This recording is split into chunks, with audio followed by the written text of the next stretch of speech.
સુરત ડિંડોલી ખાતે ઉમિયા માતાજીના મંદિરને 10 વર્ષ પૂર્ણ થતા શ્રી ઉમિયા માતાજી મંદિર સંસ્થાન ડિંડોલી દ્વારા તારીખ 17 થી 20 માર્ચ દરમિયાન આયોજિત ઉમાપુરમ દશાબ્દી મહોત્સવમાં પ્રથમ દિને મુખ્યમંત્રી ભૂપેન્દ્ર પટેલ સહભાગી થયા હતા। મુખ્યમંત્રીએ ઉમિયા માતાજીના મંદિરમાં ઉમિયા માના દર્શન અને પૂજા અર્ચના કરી ધન્યતા અનુભવી હતી। મુખ્યમંત્રીએ માં ઉમિયાના ચરણોમાં શીશ ઝુકાવી સમગ્ર રાજ્ય અને દેશના નાગરિકોના સ્વાસ્થ્ય સુખાકારીની મંગલ કામના કરી હતી। શક્તિ ઉપાસનાને ઉજાગર કરતા ઉમિયા માતા મંદિરને 10 વર્ષ પૂર્ણ થયા છે। આ 10મા વાર્ષિક પાટોત્સવની દશાબ્દી મહોત્સવ તરીકે ઉજવણી કરવામાં રહી છે। ત્યારે મુખ્યમંત્રીએ મહોત્સવની આયોજન બદલ શુભેચ્છાઓ પાઠવતા કહ્યું કે દશાબ્દી મહોત્સવ એ ઉમાપુરમના ભવ્ય ભૂતકાળને વાગોળવાનો, દિવ્ય વર્તમાનને માણવાનો અને ઉજ્જવળ ભવિષ્ય માટે નવ્ય સંકલ્પ કરવાનો ઉત્સવ છે। મુખ્યમંત્રીએ જણાવ્યું હતું કે આ સંસ્થાએ સર્વ સમાજ અને વર્ગો માટે વિવિધ સેવા કાર્યો, ધર્મ કાર્યો થકી સામાજિક સમરસતાનું ઉત્તમ ઉદાહરણ પૂરું પાડ્યું છે।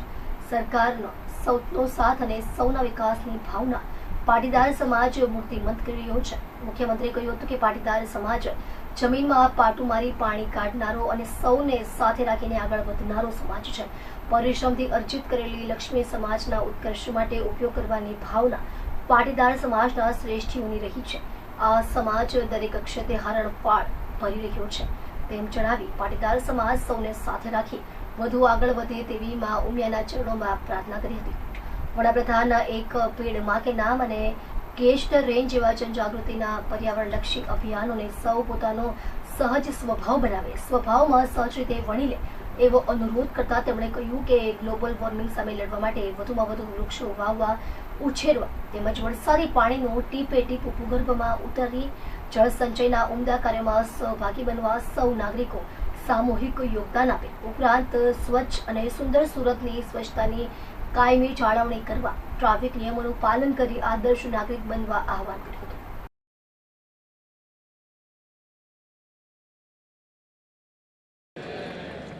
જય ઉમિયા। આ પટેલ જ કરીએ કે બીજું કોઈ ના કરીએ કે આ કાર્યક્રમ?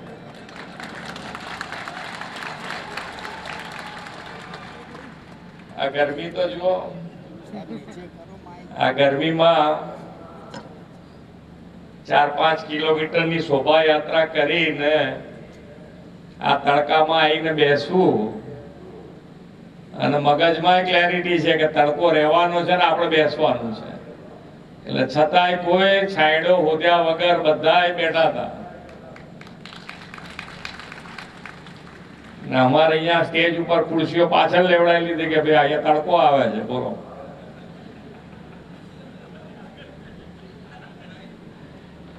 પછી શું થાય? ભાઈ પાછળ જ પડાય ને।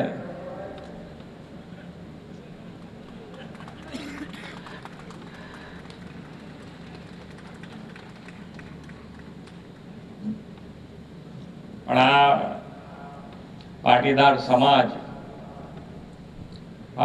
સમાજ માન્ય વડાપ્રધાનશ્રીનો જે કાર્યમંત્ર છે કે સૌનો સાથ, સૌનો વિકાસ, સૌનો વિશ્વાસ અને સૌના પ્રયાસથી આપણે બધા સાથે મળીને કે આગળ કેવી રીતે વધી શકાય એના માટેનો હર હંમેશ પ્રયત્ન કર્યો છે।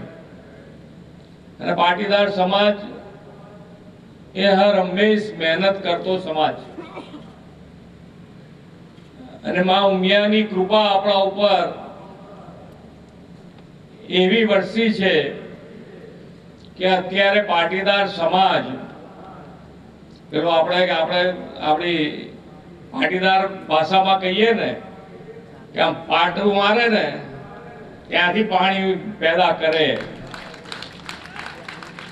એવી તાકાતમાં ઉમિયાએ અત્યારે આપણને આપી છે। દરેકે દરેક ક્ષેત્રમાં પાટીદાર સમાજ અત્યારે પૂનમનો ચાંદ આપણી ઉપર છે એવું લાગે પાટીદાર સમાજને। કોઈ ક્ષેત્ર એવું અત્યારે નથી કે જેમાં પાટીદાર સમાજ આગળ ન હોય। કોઈ પણ ક્ષેત્ર તમે ભણવામાં જુઓ તો ભણવામાં અત્યારે પાટીદાર સમાજ ખૂબ આગળ છે, ખૂબ આગળ છે। એટલે દરેકે દરેક ક્ષેત્રે અત્યારે પાટીદાર સમાજ અને પાટીદાર સમાજ મેં શરૂઆત કરી કે બધાને સાથે લઈને ચાલવા વાળો સમાજ છે, એટલે કમાયા છે તો કમાયા તો એને કેવી રીતે સમાજને પાછું આપવું એના માટેનો પણ હર હંમેશ પાટીદાર સમાજે પ્રયત્ન કર્યો છે. આ સંસ્થા દ્વારા પણ એવા સમાજ ઉપયોગી ઘણા કાર્યો થઈ રહ્યા છે અને 10-10 વર્ષથી અમે દર્શન કરતા હતા ત્યારે અમારા મંત્રી એવું કહેતા હતા કે અહીંયા માતાજીની મૂર્તિ સામે અમે ઊભા તો આપણને એમ લાગે કે સાક્ષાત આપણી જોડે વાત કરતા હોય એવું માતાજીનું મુખ છે. અને એ દર્શન કરીને અમે આવ્યા છીએ અને મેં માતાજીના ચરણોમાં આશીર્વાદ માંગ્યા છે કે આપણા પાટીદાર સમાજની સાથે ગુજરાત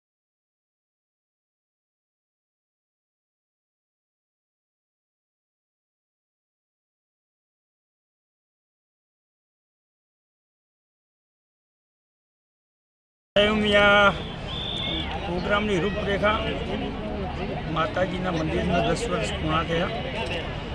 દશાબ્દી મહોત્સવ નિમિત્તે સાહેબશ્રી આજે ઉદ્ઘાટક તરીકે પધાર્યા હતા. આપણા ગુજરાતના મુખ્યમંત્રી સાહેબ ને હવે આજથી પ્રોગ્રામ ભવ્યથી ભવ્ય ચાલુ રહી ગયા છે અને પ્રોગ્રામમાં 18 તારીખે જોરદાર લોક ડાયરાનું આયોજન કરેલું છે. 19 તારીખે સાંસ્કૃતિક નાટકનું આયોજન કરેલું છે અને 20 તારીખે સાગર પટેલના સથવારે રાસ ગરબાનું ભવ્યથી ભવ્ય આયોજન કરેલું ને 6 દિવસ અમારા ડિંડોલી પરિવારને ભોજન પ્રસાદનું બી આયોજન કરેલું છે ને 100 ટન ભોજન પ્રસાદનું બી આયોજન કરેલું છે. મારું નામ એલ ભગવાનભાઈ નિરુપમદાસ છે. હું આ સંસ્થાનો પ્રમુખ છું. 17, 18, 19, 20 4 દિવસનો અમારો દશાબ્દી મહોત્સવનો પ્રોગ્રામ છે. આજે કળશયાત્રા અને શોભાયાત્રાનો પ્રોગ્રામ હતો. તે નિમિત્તે સીએમ સાહેબ ભૂપેન્દ્રભાઈ પટેલ આજે પધાર્યા હતા. 18 તારીખે અમારે સવારે ધર્મસભા, બપોરે મોટિવેશનલ સ્પીચ છે અને રાત્રે ડાયરો છે. 19 તારીખે સવારે ધર્મસભા, બપોરે મોટિવેશનલ સ્પીચ છે, રાત્રે નાટક છે બાપુજી મારા બાજીગર. 20 તારીખે સવારે સાંસ્કૃતિક પ્રોગ્રામ છે. બપોરે એટલે 7:30 કલાકે યજ્ઞની પૂર્ણાતિ છે અને રાત્રે રાસ ગરબા છે.